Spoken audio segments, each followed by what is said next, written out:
All right. Hello, Neil and Abby. Thank you guys for giving us a few minutes today. I am super excited for us to have this conversation about land protection, prioritization, planning, and wanted to let y'all introduce yourselves first and sort of say how your role interfaces with this type of work. So, Neil, you want to go first? Sure. Neil Jordan. My official title is Director of Geospatial Strategy. Um, so that ties in pretty directly to the landscape prioritization work that we do. My role at OSI is to maintain all of basically lead the GIS department, maintain all the spatial data, and think about how we best utilize the geospatial technology available to us to serve the whole organization. I'm in Charleston, South Carolina, and I've been at OSI for 10 years. And before that, I was with TNC for 8 years. Abby? Thanks, Mariah.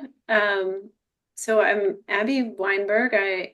My title is Senior Director of Science and Policy or Planning. Sometimes it relates to policy though. And I am focused on translating science into conservation practice. So almost everything I do involves Neil and his GIS magic. We are focused on doing this work for Open Space Institute for our own grant programs, as well as our direct acquisition, and then also for a lot of partners across the Eastern United States where we focus, including other land trusts, conservation organizations, state and federal agencies. Largely what we are doing is we're using data and science to prioritize conservation work and ensure that it's as effective as possible. Awesome. Perfect. Well, this is intended to be just a laid back, informative conversation about how we do this work. But I'm going to interview style you guys. I've got a few questions. I know you might share a screen at some point. But first, just highest level, will you describe some of the tools that you use for land conservation and prioritization? I mean, for me, I mean, GIS is my life, right? That's my job. It's all I've ever done. So all the things that fall under that umbrella, I mean, it's desktop analysis in ArcGIS. It's figuring out ways to share data sets across the organization or outside of the organization using ArcGIS Online. It's collecting data in the field through field maps. I mean, it's a whole suite of uh, GIS products, right? I mean, we like most of the world are pretty firmly dug into the Esri environment, but it works for us. And maybe I'll just add that, I am thinking that throughout the whole planning process, there's like different elements of GIS that we're using, and that we're asking our partners to use in some cases, like for a land protection fund that we run, we require them to use an online tool to evaluate their projects and submit kind of some data to us about how those projects score or rank on the criteria that are most important to us. In this case, it's a climate-based fund, and we're looking at habitat resilience and forest carbon mitigation. And but then, we do the projects, we're using GIS to evaluate them, on Neil's desktop. And then at the end of the whole fund, we're looking at dashboards like these, GIS dashboards and other kind of applications that help us evaluate the overall impact of our work. So it is, it meets our needs in all kinds of ways. That sort of iterative. And knowing that we'll really focus in on spatial planning and data today and how GIS interfaces with this task of prioritization, what are a few criteria that you see yourselves just consistently going back to when you're prioritizing for land conservation? Just broadest strokes. Maybe I can start here and then you can add anything, Neil, but landscape connectivity ends up being such an important element of conservation that we use for so many different lenses. So if we're thinking about habitat movement, that connectivity is really important, but we're looking at kind of linear connectivity, maybe northward and upslope to adjust to climate change. We're looking at those large forest blocks because they provide so many different resources. So that kind of local or, kind of forest block connectivity is really important for, breeding and as well as really floodplain and river function. So it becomes really important for water quality, as well as thinking about, where's the, concentrating forest carbon, keeping the forest healthy, right? So even though you can have like an isolated area that might have high forest carbon, those forests are not going to be as healthy in the long run. And so those larger connected blocks, right, that have less invasive species, maybe less deer browse, because of the landscape dynamics, those places are going to be the healthy ones that are really important for also carbon mitigation. I feel like there's probably a million other reasons why connectivity is important. So Neil and Mariah, you should add. Yeah, I mean, I think the way that we work through these prioritizations is Abby comes up with the science element of it, the criteria, and then I figure out a way to make it spatial and kind of figure out what areas are popping for which characteristics of the landscape. That's awesome. Yeah. Should I talk a little more about other criteria we come back to over and over again? I think so. Yeah, I think that the other piece I was just thinking about was water and streams, and that streams provide so many different values as well. So like that, that quality of kind of having the streams present, it creates topographic diversity, interestingly, which is really relevant to habitat adaptation and creating microclimates where species can adapt in place. It's of course, it's where the aquatic biodiversity is. The stream corridors are often cooler consistently and provide important kind of cover and protection for a lot of other species as well. So that's just another, and richer soils too, often along those streams, which supports forest carbon growth. So anyway, yeah, water, connectivity are two big pieces I think we integrate into a lot of our work. And habitat, like where are species on the landscape? We're often looking at that. And as well as the geologies, that's maybe the last thing I'll mention. We're thinking a lot about the diversity of habitats, and geology is a really nice way to do that on a broad scale. So limestone, supports a whole set of unique species, very different than a granite peak, so we're looking at those that landscape diversity and the geologic diversity to kind of get a sense of how well we're maybe protecting the full range of habitats that species will need. Anything to add to that, Neil? That covers it, I think. One of my next questions, I feel like you can just sort of add to this. What are some of these factors you've addressed? A lot of the ecological factors, sort of the base that we often build from in our first lens on prioritizing protection. But you guys want to comment on how we sometimes incorporate economic or social factors as well? You want me to start on this one? Well, I think, first of all, I've just demonstrated the fact that, right, the ecological and the social pieces for us is still a second thought. And we're trying to get there where it's not a second thought and it's a first thought. But yeah, the people people nature interaction is really key to figuring, this whole puzzle out in a sustainable way. And we did actually a really fun thing once, almost a decade ago. We did this conservation assessment for area in New York called the Catskills, which you may know, and there's so much protected land there already.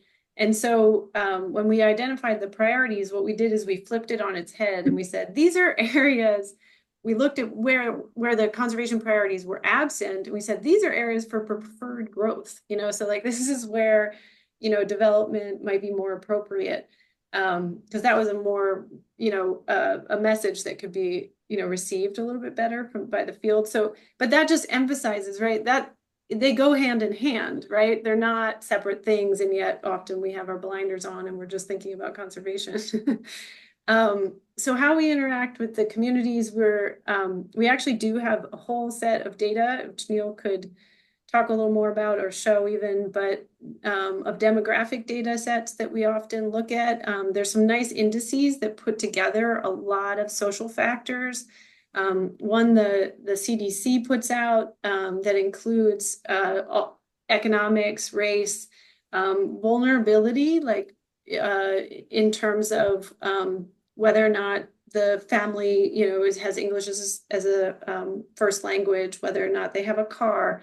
So those kind of factors are super helpful as we're thinking about flooding, particularly, and where flooding is a real risk for vulnerable communities. And then we're thinking about how can conservation support and help communities adapt. So in addition to wildlife, we are thinking about that piece of community adaptation. And I think it helps emphasize kind of the relevance of conservation, and then it's also really helping to support these communities in thinking about how they can really take actions locally to support their resilience. And Yeah. Mariah is leading a lot of that work.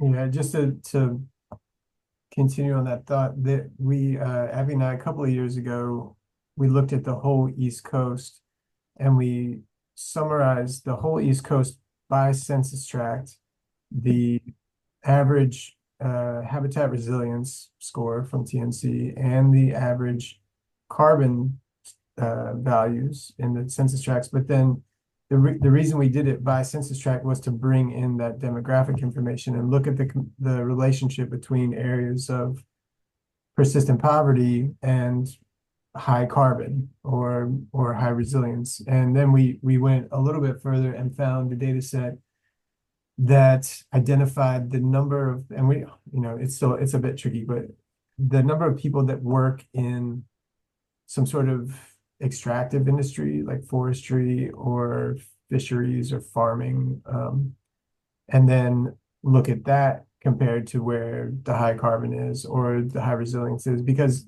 to Abby's point about having blinders on, I think it's important to remember that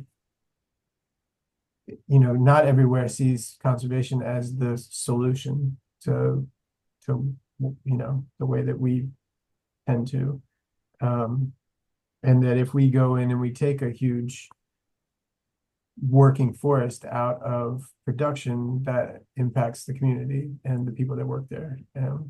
So it's not a silver bullet. You have to look at it from all the different angles. That's awesome. Well, do you guys want to share a specific project, maybe a screen share, and we can look at how prioritization plays out sort of at different scales and different times in the life of a project? I'm Yeah, just gonna let you pick I've one. got a bunch of stuff open. I don't know what I want to talk about. As we've been talking, I've been just opening up everything that we've been talking about, and screen sharing is not turned on for me. Oh, well, what's the problem? Let me do that real. Well, why don't we start with the Appalachians Protection Fund, and we could just start at that really big level, if that's all right, Mariah. Hopefully that works. Okay, yeah.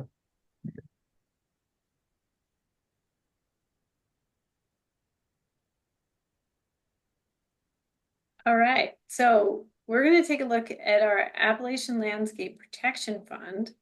And this is a project that we started in like 2019, and it really built off of almost a decade of work before that, doing work focused on climate habitat resilience.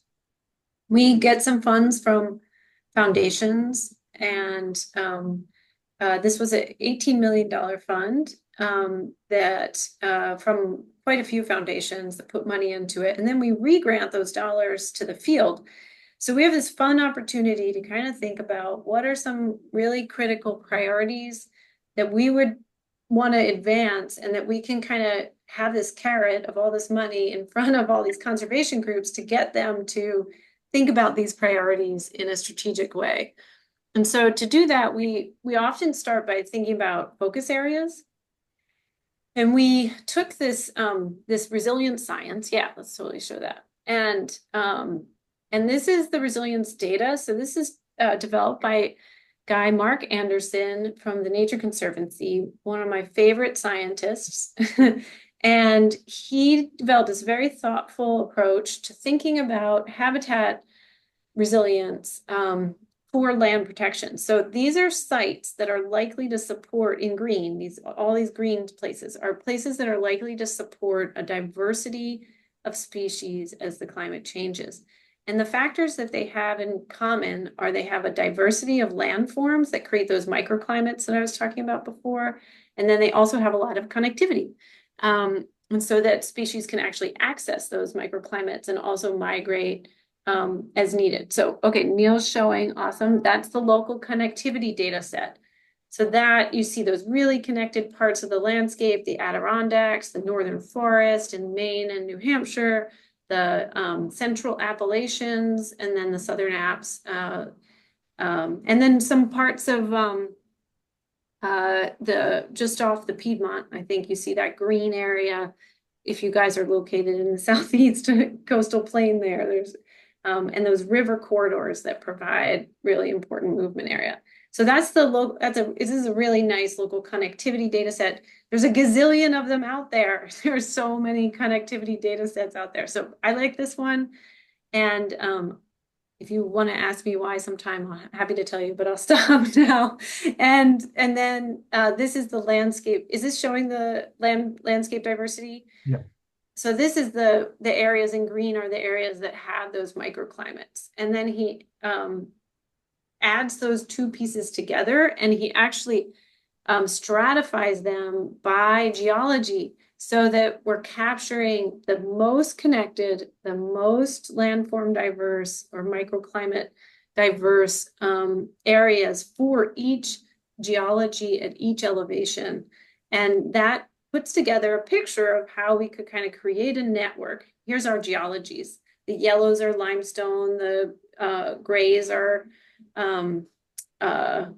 granite. You have the browns that, up there too. And the browns in the coastal plain are your sands. And then there's some silts along the river corridors. So this is like, different species need different of these. And so making sure we have the most connected, most diverse examples of these in the whole United States. It's pretty amazing. So we looked at that data set and we started to just very roughly draw some priority areas around them. We selected probably about 25 of them. Do you have those on here? I don't have them in here, but yeah, our first run through, I think, was close to 40. And then we whittled that down to, I want to say 28 areas around the East Coast and then up into the kind of middle of the country. And then that's where the feasibility came into play. So we had various team members kind of digging into these new landscapes for us and figuring out what was the capacity of the land trust community in that area to be able to accept these grants and to actually achieve the conservation and the need for us to be there as well. So then we ended up with 5. And state funding, I'll just mention 2 other criteria on that feasibility front that end up being really important for us, which is like state or federal or local funding being available to match our dollars. We require really it's a 5-to-1 match. We're just one little piece of the funding puzzle. And so we need to know that there's other dollars out there and other conservation funding. And then we also want to know that what was the other thing I was thinking of? Funding, capacity, I can't remember. Anyway. Well, and It's I guess Neil mentioned it, like by capacity, you mean physical boots on the ground that can do this type of work. So yeah, knowing because that, we're not doing it. yeah, Yeah. we're giving the funds so it could be done. So those matching dollars and the people to do the work are super important. Yeah. And kind of political appetite too. I don't know if you mentioned that, but like, No. West Virginia always pops in everything that every prioritization that we ever do, West Virginia, it's like, that's where we should be working, but there's just not, it's not realistic. Right. And that also drives then low capacity, low funding. Yeah. So those kind of challenges. Yeah. I guess you would look at how many of these places are already protected. Like if they're already in. That was it. That was the other one. The amount of the protected base, right? That it's not already completely protected. Would you put on protected land in the resilience data, Neil? Oh, you don't have protected land in there? I do, but it's just gonna be tricky at this scale. Oh, okay, you can zoom in. But you don't want it to be completely already protected, right? Like the Adirondacks is super high here. You can see how bright green it is. But if you looked at the protected land on top of it, almost all of it's protected, and there's high regulatory oversight of this area, making it it's effectively protected. So that's like an area that we wouldn't typically get involved in. I see They're the wrong layer okay, no problem. to be using around this. Oh, here's our forest carbon data. A lot of the same areas jumping out. Yes. Oh, perfect. That's so brilliant. Good observation. Yeah, there's the Adirondacks. So, and the lighter colors here, the brighter colors here are higher forest carbon levels, right? The Pacific Northwest has amazing stores of forest carbon. And in the east, you see those same areas popping, the southern Appalachians there, and the Adirondacks and some of the northern forest areas. Yeah, totally. Yeah. You're watching Neil work on the fly. Yeah. I wanted to talk about one thing in a second ago while Neil's doing this, and we could skip it too. Neil showed the focus areas. He quickly had on these these are the focus areas we ended up with from that like 40 some that Neil was talking about originally. And I just wanted to say that focus areas, there's like a good healthy debate about whether they're helpful or not. So one way they can support conservation outcomes is by concentrating the projects in a place. But on the other hand, you can often miss or, really important projects that, might come up in other areas. And maybe it's more important to just do the big iconic and most effective projects across the entire Eastern United States, as opposed to kind of choosing these areas and focusing. So we're even in discussion right now about sort of how to do that. Well, to that point, do you want to talk about this? Then? I mean, that's like focusing. All right, so these purple areas were areas where and Abby, correct me if I'm wrong, but the kind of the local land trust community all put their heads together in each of these clusters and figured out a set of focus areas within that everybody agreed on. And so then to your point, Abby, about trying to kind of build off of past protection to make a cumulative impact, this is certainly an area where that approach was taken. So all of these blue tracks are tracks that we funded, and then if we put the focus areas on, Are the brown ones we've approved but haven't yet no, closed? that's other protected land. We can change Oh, that, cool. Okay. No, that's great. but let's see. So the darker green areas there are these focus areas that, as Neil described, like these, there's about 50 partners in this landscape that within those bigger purple areas he showed, they identified these areas to concentrate land protection. And so you can see how that's playing out, right? And this was a water focused initiative. So the goal was really to protect intact headwaters, and you kind of want to get to about 70% forest cover, or protect, keep about 70% forest cover in your headwaters in order to make sure you have clean water. So in some cases we did that. In other cases, there was one project done in that focus area, and that's kind of it.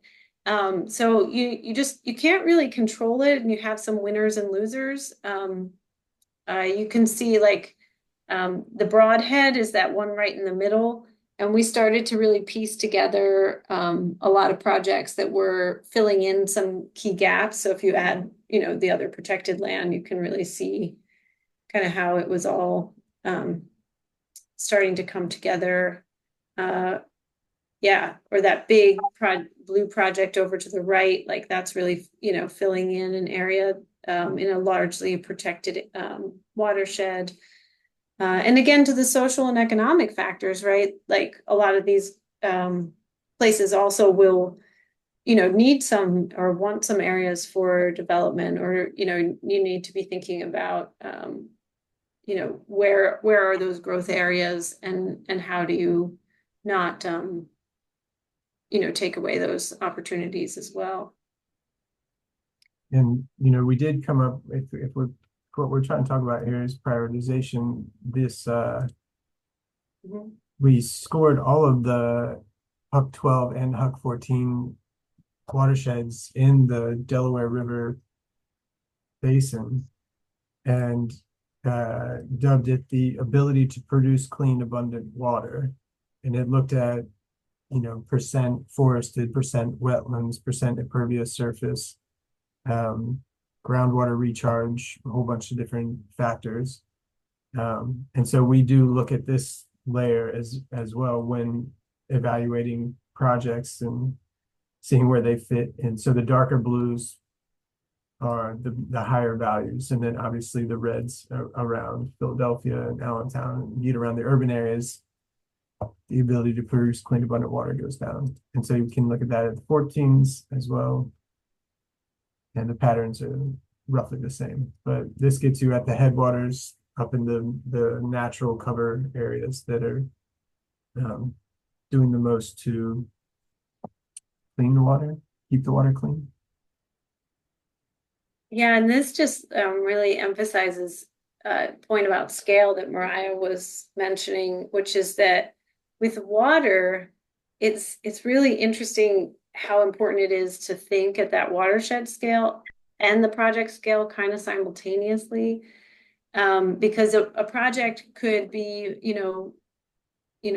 well, have good forest cover and have some stream frontage, but like if upstream of that project is a big development, that project isn't necessarily, gonna keep water clean, right? The water's already coming down into that project polluted.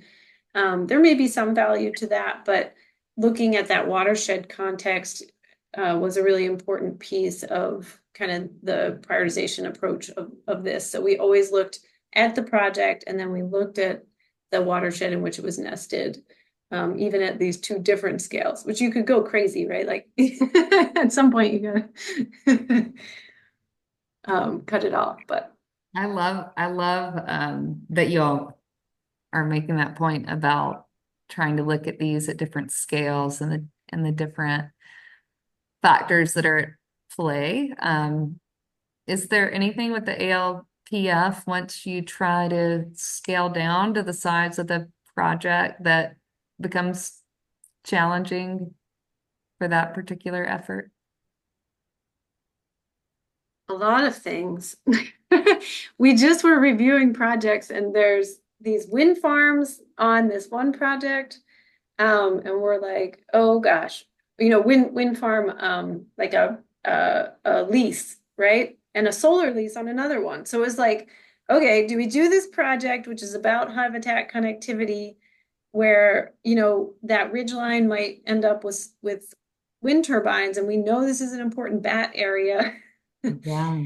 And, how far do we go in figuring out, are the turbines that are actually already there, are those ones, what's the bat kill rate? And is it okay to add other turbines or not? And it just becomes such a challenging, this isn't even our project, right? This is someone else's project, and we're trying to figure out, do we just put funding into it? Yeah, and then of course, renewables are a really critical piece of, our climate solutions, and, is maybe do we support that, even though it might contradict some of our wildlife goals. So there's so many things. Gas drilling leases in Western Pennsylvania, and that area in Western Pennsylvania we had to come up with a whole different set of criteria. Oh, there's the gas leases.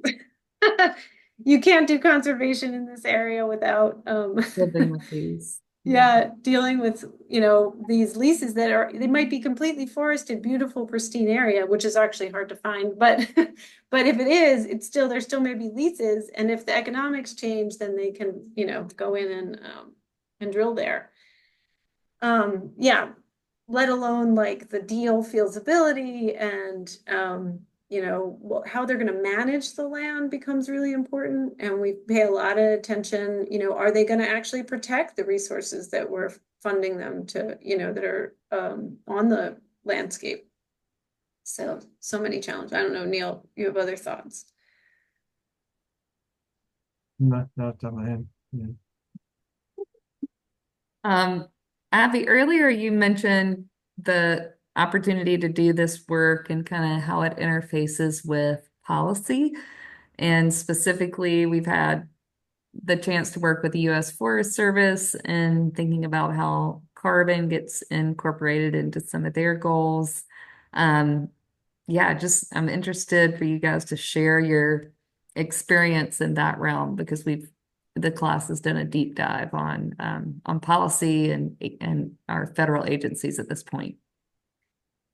Yeah, that's fun. And this is fun because we haven't shared this with anyone else externally yet. So don't go sharing this presentation everywhere. But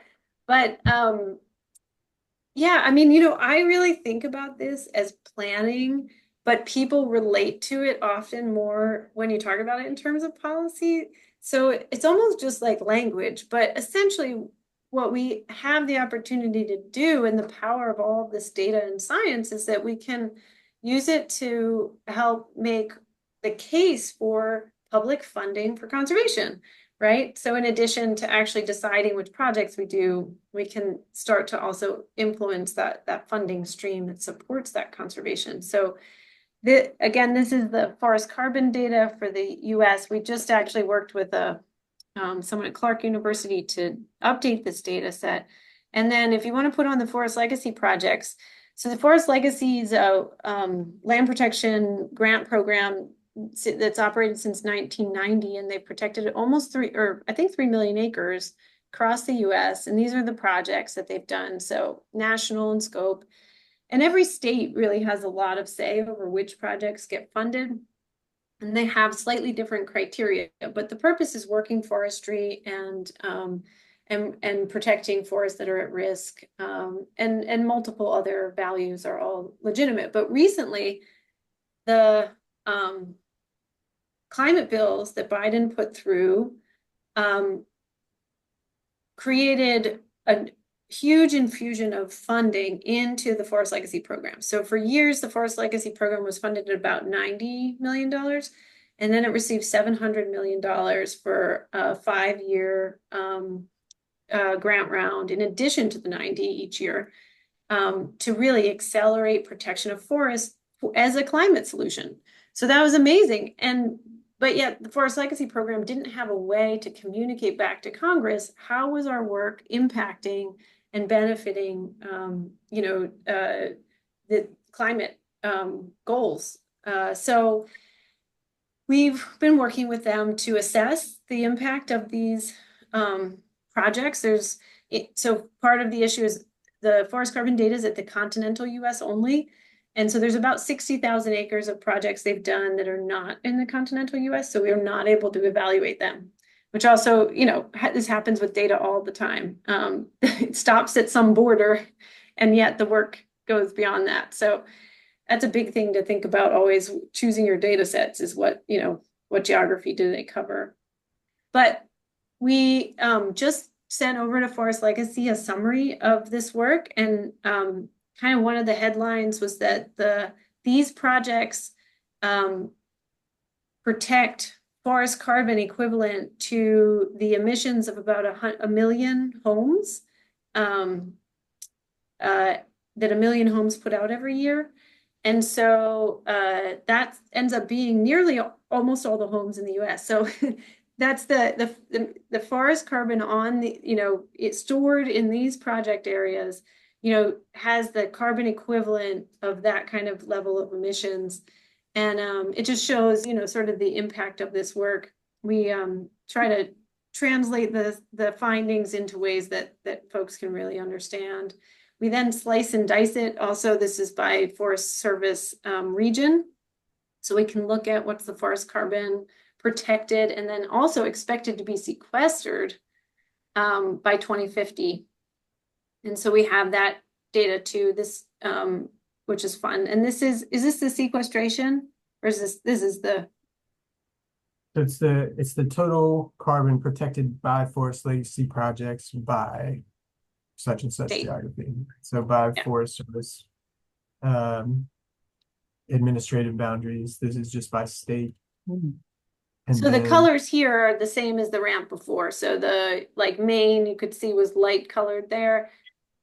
Here's ecoregions. So the lighter ecoregions here have the most Forest Legacy forest carbon protection. And then the darker areas have less. And by cutting it up this way, we were surprised by some things, but they were surprised by some things. Like if we just look at the West Coast, you would have thought, if you look at just the carbon data itself, this is the highest carbon in the whole country. And so you would think that Oregon and Washington and California would lead the way. And California does lead the way, but the Oregon fell short, and it's because some of their projects are over on the east side of the mountains where it's much more dry. And so the carbon values are lower. And, just thinking, you would have thought Pacific Northwest, that's going to be the top. So they can take this and then, do with it what they want to do, but they could say, incentivize projects over on that wet side. Right. Unlike California, who's done that, right? Mm-hmm. And Washington too. So we'll be doing a webinar for the state Forest Legacy coordinators to share this with them, and then they can choose whether or not they maybe want to incorporate it into their, project evaluation and how they score projects. And we're meeting with our policy people later today to explain this to them. So that those are the people that really figure out the funding side. It's all playing out in real time. I love it. I'm going to ask because I want to honor our stop time that I told you guys, but I did want to ask one more question and then maybe have you all share just, a little about your own career path and where you came from and how you landed in NGO doing this kind of work. So one of the things we hadn't really talked about is how we incorporate sort of on the ground stakeholder input, community data, community engagement into some of this spatial work.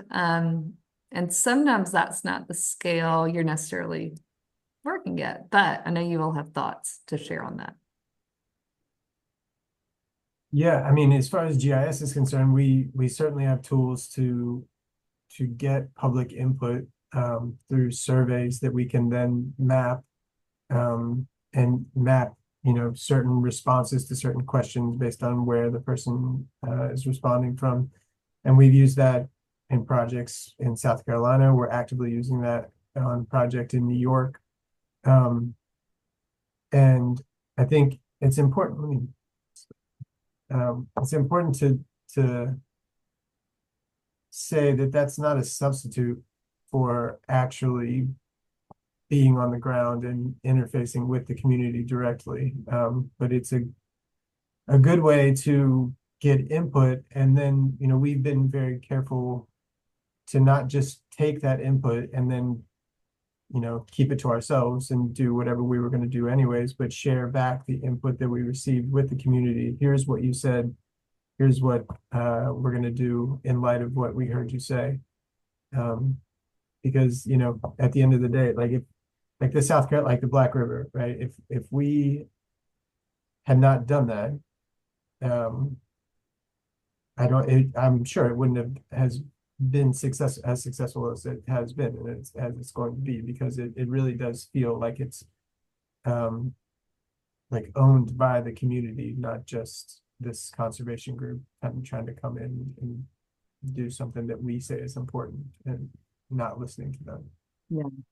And I'll put in a little plug for, even as that survey was unfolding in real time, we were able to quickly reference like area codes. Who were we hearing from, and where did we need to get the word out to really get a representative voice from the community. So that was a cool one in that regard, and that like Neil was engaged the whole time. We were tracking the survey while it was live, and then we were able to downscale to like local communities, hear the voice from, one part of the community and what their concerns were and what their hopes and desires were for a future park. So that's cool. Abby, you got anything to add? I think that's a great example. And the same thing goes for some of this work we've been doing in Chattanooga region with communities developing climate resilience plans. And we give them some data, but really we want to know what's the risk you see, what do you feel like, what actions need to be taken for you all to feel, safe in the midst of these floods that are happening. And on that example, that's also validation for us when we're, working with these data sets that either are just models or kind of just broad generalities for flood areas. So to actually talk to the people on the ground and like, this area on the map, this is the area that floods, even when they're not the data sets. There's Ground truth. Yeah. All right. So to wrap up, any words of wisdom, reflections on your own career path, words of encouragement from you two? I'm a bad example for this. I'm a terrible example for this. I've been undeservedly lucky in my path to where I've gotten now. I fell into GIS in college, loved it. I fell into my TNC job, which led to my OSI job. I've been very, very lucky. It's not a common path. I don't think, not that I'm not amongst my friend group. I think it's rare to even have a job in what you did in school. So I feel very lucky to even do that. But this is all I've ever done. I've only worked for nonprofits since I graduated. I've only had 2 jobs since I graduated school, and that was 20 years ago. And Well, indeed, what are your thoughts on the trajectory of the GIS field? I mean, I'm just guessing you've seen it explode in those 20 years. Yeah. I mean, if there's if there's something I could say, if you haven't taken any GIS, and this is a master's class, right? So I would think that you've been exposed at some point, but any kind of exposure is going to help. And advances in specifically the online platform, I think, have rapidly become more and more inviting to people. You don't have to, I mean, that's kind of what we've been working on the last couple of years, is making these tools for not just our staff, but for partners, and making these tools that are really, really easy to understand and easy to use without having to have a GIS background. So yeah, that the ArcGIS Online has blown up for sure in my world. Yeah, maps are really key, and yeah, you can learn a lot of it too on the job, I think, because it's evolving so quickly. You kind of have to, no matter what. So don't worry too much about the schooling part. I don't know. And also, like I studied forest management. I didn't even know what a land trust was. That's what Open Space Institute is, you know. And I didn't know what an easement was, which we use to protect land. And I applied for this job because I was looking for a job in New York City. And there aren't too many conservation jobs there. I already worked for the New York Botanic Garden. And yeah, for conservation finance. I didn't know what that meant either. But I